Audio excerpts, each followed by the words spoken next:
Hey guys, Bilbo here. I'm sitting here in Electrify America with my Salvage Tesla Model S, and I am successfully charging off of the brand new CCS1 adapter. And for a 2018, that shouldn't be happening with what Tesla will tell you right now. So if you stick around, I'll show you how to buy the hardware and get it installed so you can do this too. Okay guys, just wanted to go over the mod I'm about to do to my Model S. I'm installing the European CCS Combo 2 hardware install to allow me to use the CCS1 adapter here in the States. I've got a Salvage Tesla. Tesla has taken away my supercharging, but I still have DC fast charging on the vehicle. So I wanted to walk you through that. These kits are available for both the pre-refresh Model S and the refresh Model S that came out after June of 2016. There's also a kit for all of the Model X's out there. I did my own installation at my house in early October of 2022. Been working with the mod on for about 2 months now. It works great. I've had several over-the-air software updates and no issues with Tesla trying to remove it. These kits aren't the easiest to get your hands on, so if you're having problems, feel free to contact me and I'll help you get some. If you don't want to put out your information in the comments section, just go to my channel, click the About tab, and send me a direct message, and we'll get you squared away. So here are the parts I've got for it. One is the charging ECU replacement that comes with the kit. There is a wiring harness that comes with this kit. It gets in the back seat. Basically, you pull up the back seat and change out the wiring harness back there. And then it also comes with some odds and ends, some zip ties, and a couple of caps in the box that the EU mod kit comes with. Couple of things to do this. It's not only a hardware mod, but there's also software changes that need to be made. If you do this, make sure you know somebody that has the ability to change the configuration setting on your vehicle. It's in the gateway. You'll have to look a lot of that up.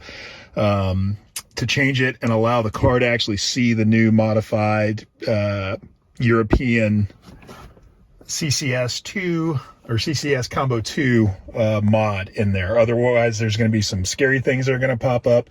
I'm going to show you them. You're not going to be able, I'm told you're not going to be able to AC charge until your car actually realizes that it has this modification. I'm told you can still DC fast charge, so I'm going to run and check that and show you that in the video as well. So the first off thing you're going to have to do is make sure you know how to go into the system and do a software reload on it. You can do that in service mode. There's a new change that's been made that allows you to do that anywhere. You don't have to be sitting in your car at a Tesla service center to do that now. And I'm going to show you how to go in and do that because it's an important step at the end. I got really lucky, and when I came out here to make this video, realized that there's a new software drop that just hit today. So I don't actually have to do this right now. Or after I do the mod, but you may need to do it if you don't have one loaded. So we're going to go in here. We're going to go to the car. We're going to go to software. Like I said, luckily I've got a new drop that's coming in and it's downloading. But if you don't have a software drop that's going to push to your car, you'll need to go into service mode to push a resync of the software. So what we're going to do is the new update allows you to just press and hold this for a couple of seconds right here where it says your type of car. You let go and then type in service where it says please enter access code. Sorry for my camera work. Okay, so I typed in service, hit OK. We get the service mode warning, hit enable. Okay, and check it out. We are in service mode on the vehicle, and I am nowhere near a Tesla service center. So on the screen here, we've got exit service mode, a couple other options that I'm not talking about today, and software reinstall. You would need to use this, and it pops up. You can either do a partial, and there's some information here about when to do which, or a full. basically after replacing an ECU, which is one of the things we're doing. I haven't done this before, but I'm probably gonna, if I end up having to do it, I'm probably gonna go with a full reinstall, and then you can request it. I'm not gonna do that right now. I'm gonna hit exit, but I just wanted to show everybody how to get in here and how to do that. And now I'm gonna exit service mode, and we are now out of service mode. Easy peasy. Okay, the next thing I wanted to show is that I have not actually gotten this mod on the car yet. So we are once again going to go to software. Sorry, I should have just stayed there. And we're going to go to additional vehicle information. All right, and on here, you're going to see that CCS adapter support is not installed right now on my vehicle. So it is Saturday, October 8th at about noon in Central Time. I'm going to start doing all these things.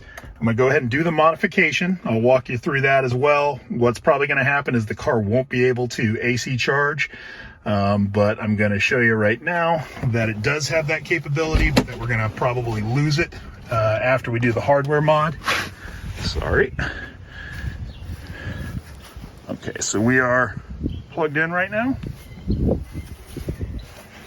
I recommend that when you do this, that as far as charging goes, that you make sure that the vehicle has the amount of charge on it you want. I'm going to leave it down just a little bit to, I'm going to take it over and prove that we can still DC fast charge on the vehicle. Okay, I got starting to charge, and I'm ramping up to probably about 48 amps here in a second.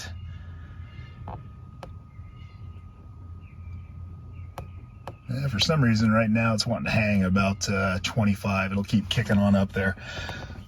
So just wanted to show you that currently the car does have the ability to AC fast charge, which I think I'm going to lose here after I do the mod. All right, next up is going to be showing you the actual modification to the wiring harness and ECU.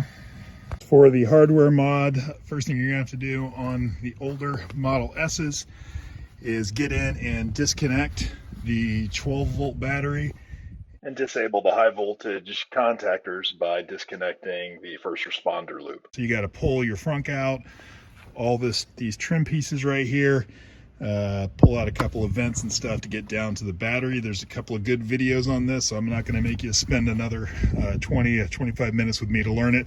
I'll link it down below, and I'll show you where I am once I pull all this stuff off. Okay, quick update for you. A lot of the videos that I link below, I think for older Model S's, this is a 2018, so it should be a refresh basically after October of 2016. Everybody else pulls the whole frunk out to include the frunk itself and the liner and the HEPA filter, which is down in here.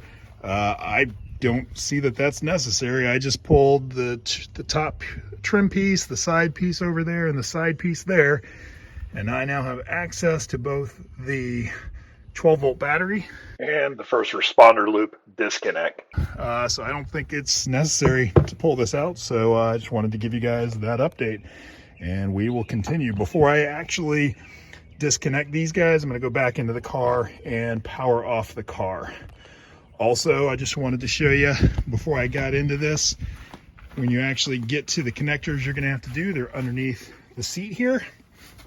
Seat's already, sorry about that camera movement, seat's already disconnected, but this guy right here goes down into this guy right here, and basically all I did was get in here. Sorry, I know this looks weird. Get a foot down. I put my hand underneath on each side when I did this. I found that connector and I gave it about 2 or 3 good jerks and popped it up and was able to disconnect that. There's some stuff out there about using screwdrivers and stuff. Those may be one-time use connectors. I'll let you know at the end of the video. But I didn't go too crazy on it. I just found them, yanked real hard, and pulled the seat. Okay, disconnecting the battery. I'm going to go in to, safety.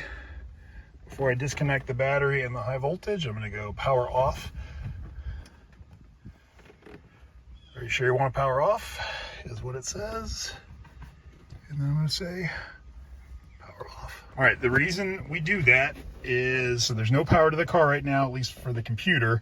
Before I did that, all the doors to the vehicle are open. I'm not going to touch the brake, and I'm not going to open or close any of the doors, because if you do that, basically that'll power back on. But it's a graceful shutdown for the computer.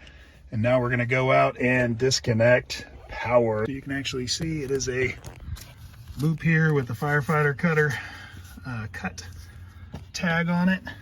Basically, all you have to do is push down on this guy right here and pull them apart, which is a little odd to do one-handed.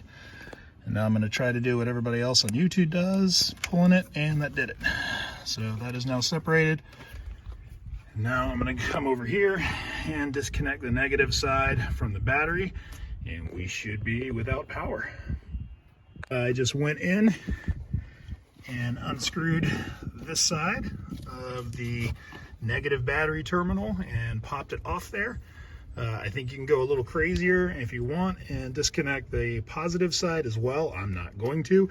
Something else I should have brought up, that if you're going to do all this work to get in here, and maybe you would need to take the frunk out for this, it's not a bad time if you're 3 or 4 years in to go ahead and change this 12-volt battery as well as the actual HEPA filter.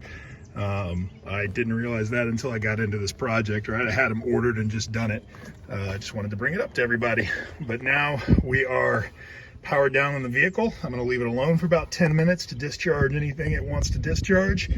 I'm going to go check it by closing a door, or probably just go in and step on the brake just to make sure nothing comes back on again before I go disconnecting things back in the back seat by the battery and the charging unit. All right, next up, depending on how you're going to do your configuration change, if you know somebody at a service center that'll do it for you, great. You won't have to do this. I don't have that capability, so I have a friend that's helping me out through the laptop, and I'm going to connect the laptop to using this Ethernet port on the computer to the one of the diagnostic ports here in the Model S. Like I said, this is a 2018. This connects up underneath here, under this tray, which when you try to get into it, it's going to feel like you're going to break it. I've got a trim tool. You could actually probably just get your finger up underneath there. There's 2 tabs. One's back here, one's back here. And you're just going to get this trim piece remover. Let's see which side I want to use. Let me show you. There's a little lip right here. You're just trying to get this tool up underneath that lip and pry it down to pop those 2 connectors. Like I said, the connectors are back here and here, and it really does feel like you're going to break it. So sorry. Let me try to do this. Actually, one sec. I'm going to pull back a little bit. And I really need to stop doing what everybody does, one-handed things on here. But let me show you, because it takes a little doing. There we go. And sorry, I got this up under there. Popped. And that popped it down. Like I said, feels like you're going to break it. Set that aside. And then if you look up underneath here, that guy right there is what I'm looking for that I can plug into. Okay, it's been a little bit since I disconnected the power. I actually did my little diagnostic port thing there for a while. Now I'm going to tap on that brake right there.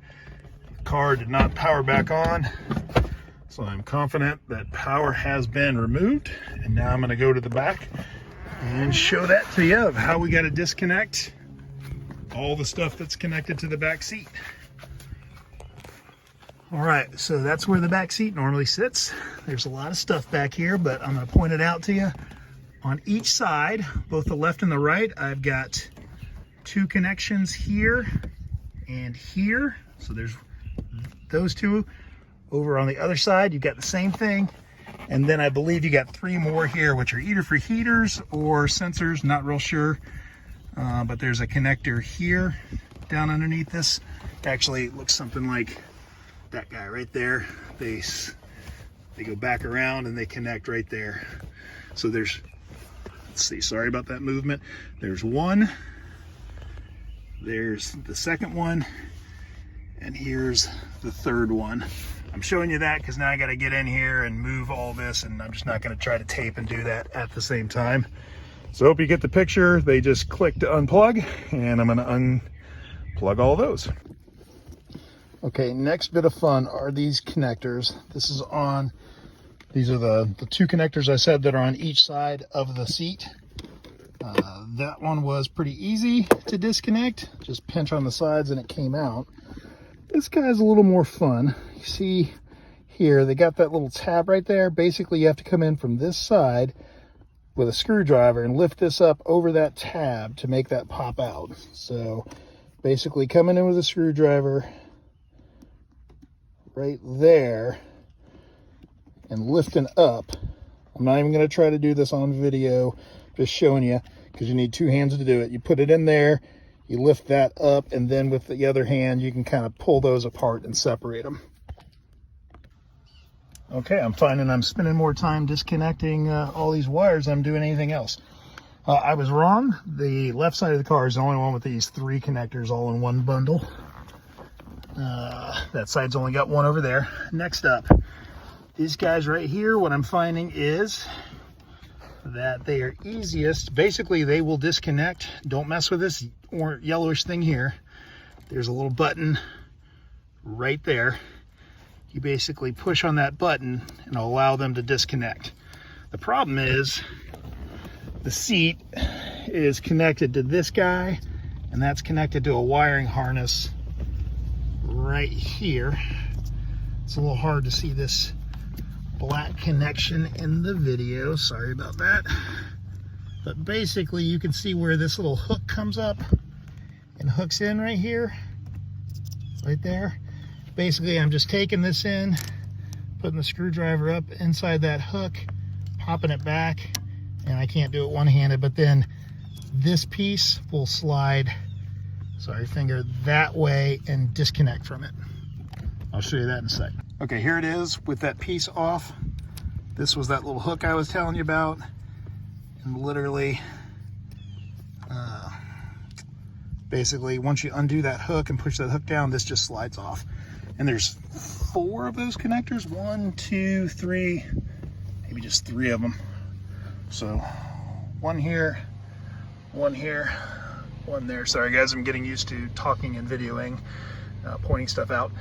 So those are the 3 you got to undo, and now the seat is completely undone. I'm not 100% convinced that this mod can't be done without just leaving the seat in. I just disconnected it all to get a good look at this, but you may be able to leave all those connected and still do this mod. You're just gonna have to get all this out of your way with all those wires in the way. So let me pull it out and we'll take a look. Okay, seat's out. And we're taking a look at it. So big silver box here is your charge controller. Your wiring harness is going to plug in right here. And basically, sorry, here's the harness. So basically we're going to unplug there, plug that one into here, and then plug this side in. Balloon wiring harness, sorry. I heard too many British people talk about this. It's awesome, by the way. You guys sound cool. We'll run along this wire, or along this brace here, and you got little places here where you can kind of secure the wire to the holes. So once again, just for reference, front of the car. Sorry for the spin there. And this is the ECU card, right? It's going to go in sideways, and I'm going to show you the front of the bracket is right there. These 2 spaces on the right side of the car are wider than these 2 spaces on the left side of the car, which then allows, sorry, I got to move some stuff here. Which then allows the bracket to slide into place there. And there's some caps that come with the kit. So that bracket fits there. Run the wire along this guy, undo here. Now, it took me a little bit to figure out this connector that we're trying to undo here. to help myself with that, it's always nice to understand the mechanism. So this is what's going in. In this instance, basically this red piece pushes up underneath that black piece. That's why when we look over here, the red piece is butted up right against there. So to take that out, it's 2 actions. First action, sorry as I move around here, is to pry that out like that direction. And then the next thing you're going to have to do is when you're pulling on this, you have to push down on that tab to make it release. And what you're doing is here on this cable, you'll see you're pushing in on that black tab. And what that's doing is it's lifting that piece up right there just enough, and this is what it's connected to right there, to lift it up and over that nub. So that's the action that you're trying to make occur. And then I'm going to push on it, sorry, and disconnect just like that. What we've done is we've taken the wiring harness, I've disconnected what was this piece right here, pulled it off, plugged the wiring harness in there, and then the other side of the wiring harness plugs in. My neighbor just starts a blower as we do this. Just plugs into the piece that we just unplugged. Half-hour pause there for my neighbor to finish up with his blower. We just left off. We are connected over here. I just ran the wiring harness. What I found was it comes with, let me find some here. It comes with these connectors right here, and there's 2 of them that are paired together. And those are meant to go into these larger holes, one right there and one right there. Sorry, right there. On each of these. So I connected this one up here. You can see it here and over on this side, and that keeps it up high enough that it's not touching the charging unit or anything.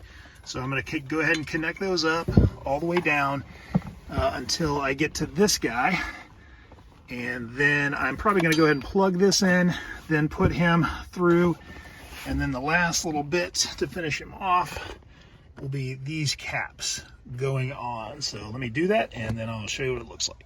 Okay, no plan ever survives first contact. What happened was I went ahead and connected those all in all the way down to the new ECU, and when I did that, I was about 2 inches too short to get it all the way over there. So how I fixed that was, on this first one, instead of going into this hole right here with that little, I call them Christmas tree clips, I took the first one and connected it, sorry for focus, right here. And now I've just got, the next one is just sitting here floating, but that gave me the 2 inches I needed. So I continued down, connected this guy to there. Sorry, I was a little unfocused. And then continued on down to plug it in, and that gave me just enough to get this one all the way down here. I am going to run the wiring harness. This is running over this guy, so when I clip the seat connector back in, that should hold it all the way up and keep it off there. These were actually pretty easy to put in. So like I said, the two pieces that are smaller together are on this side. Sorry, farther apart on this side. These 2 are closer together. And then when these caps, and that little white piece will come through up in here, these caps just kind of, you push and twist them on, and they go on and they hold it in there nice and tight. And then I also connected up the wiring harness here and over here. I'm not going to show you that. If you mess that up, you are amazing. And if you mess that up, you probably just completely destroyed the housing. So it only fits one way, and it's pretty obvious. I connected them before. I connected them to the ECU before I actually did the connector on there, just so I wasn't trying to reach in this small spot. Okay, so we are now all connected up, wired up. I'm not going to put you through. I'm just going to go ahead and reconnect the seat, put this covering back on, then reconnect the seat. Then I'm going to go up front and reconnect the battery, and we'll start her up. Okay, so I got all the wires reconnected back in. Actually, there's 2 more over on that side I got to get. But as I was looking at how this all goes back in, here's the connector that the seat goes into. I found out what they were talking about with one-time connectors. You can see this is what actually wraps around this metal U-shaped piece, and you can see where when I yank it out of there, I cracked him pretty good. I am betting I did the same. Matter of fact, down on the other side, you may not be able to see it. The piece is completely broken off down there, so I'm probably gonna have to order those. If I figure out what the part number is, I will put it into the description below so you can order them ahead of time. Or if somebody has figured out a better way to disconnect this or pull that seat, let me know in the comments below so we can help everybody out. But I wanted to point it out that I broke the hell out of that piece pulling it out of here. So I'm gonna go ahead and just jam it down as best I can and fix that later. Connect those two over there, and then I'm going up front to reconnect the battery. Okay, seats back in. Earlier I brought up you could probably do this without disconnecting all those seat connections. I bet you dollars to donuts that if we talk to one of the European Union techs over there, that they probably can. To be honest with you, it took me a while just looking around everything without that cover and the seat in the way to figure out what I needed to do. So I bet if you do this a bunch, you could do it. First time, I wouldn't have been able to. Okay, and yeah, those seat clips, I got to replace those. Next up, going back up front here, going to reconnect my negative terminal on the battery, and then we will start her back up again and see all the warnings it throws. Okay, I got it all reconnected there and there. Actually about 10 seconds after I connected that negative terminal, remember when you're reconnecting that, just try to do a smooth, quick push of that connector on so it doesn't arc on you. Connected it back up, tightened it down. Just about the time I was getting it tightened down, you could hear everything start to whir inside of here as the car started talking to the computer. And as expected, we immediately got, sorry, let me move in here and see if you can read it. We immediately got the CCS fast charging is unavailable, schedule a service. Configuration change required, which is what we talked about. We knew that, at least I brought up earlier, that in the gateway, which is something I don't have the ability to get into, you have to change the configuration to let the car know that you just connected this in there. So let's go over here. Going over to the software side of it. Once again, we have not started our update. We want to do that after we get the config changed in the gateway. And I'll bet if I go in here, I'm going to see some other warnings. But what I'm going to do first is actually, so I clicked, sorry, I just reached up here and clicked on the warning it's throwing. It's got CCS fast charging is unavailable. The other thing that I have heard that we are definitely going to see here is when I try to connect the AC charger into the car, it's not going to like the power. It'll start to take it, and then I think it's going to throw a warning to us. That's why I charged it up. So let's go over here. Sorry, I got some construction going on, so my charging cable's coming out the window. I'd like that and open for me. All right, we got a blue light, we got a green light. Now we're going to walk up here real quick, and I think it's going to dislike that power here in just a second. Let's see what it does.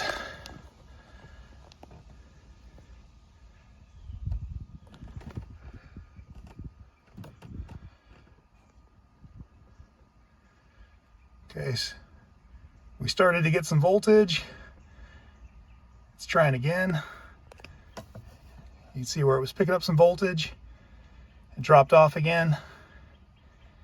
And I'll bet here in a second it tells us it doesn't like the AC power. Let's see if it tries to ramp up again. Nothing there.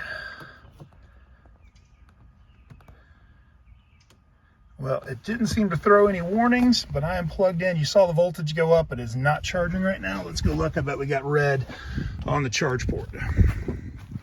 Yeah. Okay, so we are red on the charge port. Currently, it does not like the AC power I'm feeding it. which was expected from everything we've been told by other people that have done the modification.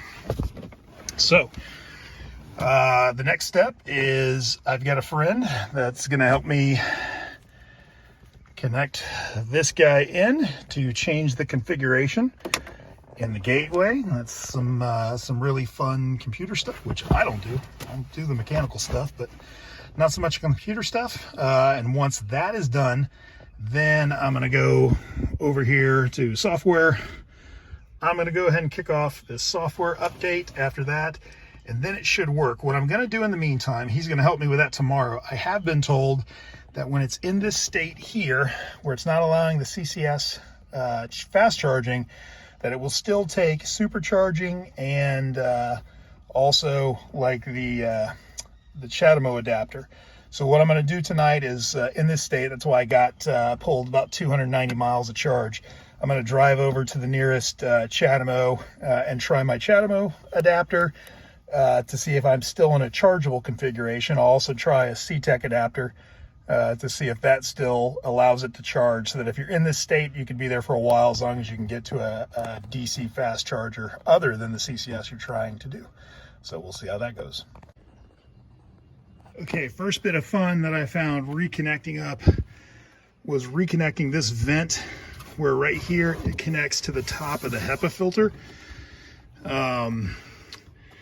It doesn't just slide right on because it's got these little tabs that need to click in here and over on this side as well. But the way it connects back on, you'll see when you do this, is it's a very tight fit. And basically what I had to do was push it back, allow this front lip to sit high while the back lip caught the back side of the HEPA filter. And then I just had to kind of put my hand back here. I can't let go with my other hand. And with my right hand, my front hand, I would just kind of jiggle to kind of pull this lip slowly. I connect it over here, and then I would just kind of pull and jiggle to let it seal on the front side all the way down. Once again, I'm sure the service techs do this all the time and have a better method, but this was the one way I did it without destroying it. The tabs are still on there, and it seems to have sealed up pretty well for me. Hope that helps for you guys. Okay, next up with the reassembly is this top plate here that connects on. But the kicker with this one is, these little trim connectors that go in right here. With these little buggers, when they come out, you put a screwdriver in and pop it up. When it goes back in, you need to leave that popped out and up like that for a second. When you put it in, line your hole up, put it in, and then once it's in there, then you press that guy down, and that is what allows it to seal up correctly. I know people that have done a lot of work on these are laughing right now, but if you haven't done these, sometimes that little trick is a nice one to learn.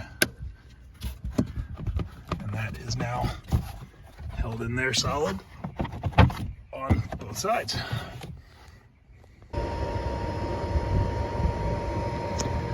Okay guys, we haven't done the configuration update yet or reloaded the software, so I took it with the CTEC adapter, that's CCS1 to Tesla via a different adapter. That's not a passive one, this is active. There's programming and stuff in here. Basically it makes it look like a CHAdeMO. But as you can see, we got a green light, we're charging. Sorry, there you can see it senses that I'm at 81% and it's been charging for about 2 minutes.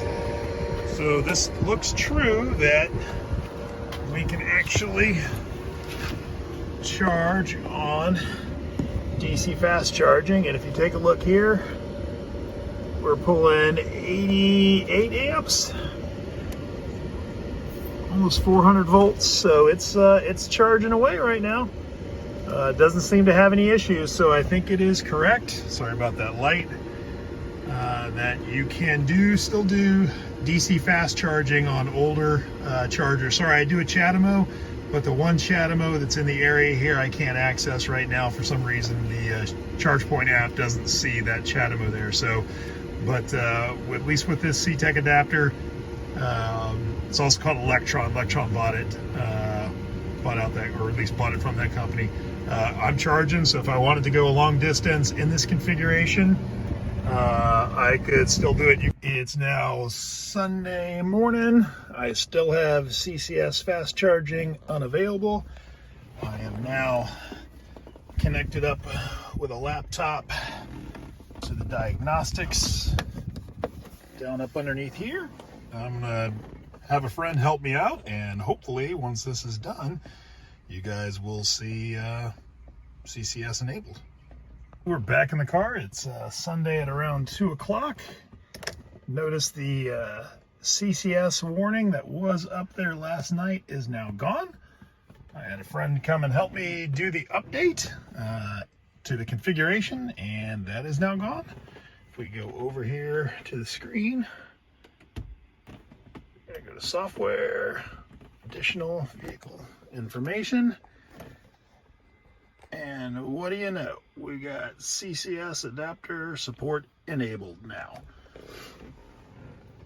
So originally I had told you guys that I was going to run the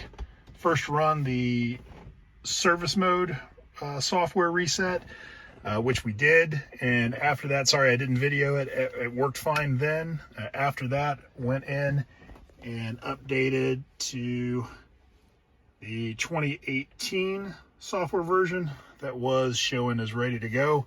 And after that, it still held the update in there. So right now, the hardware update seems to have worked.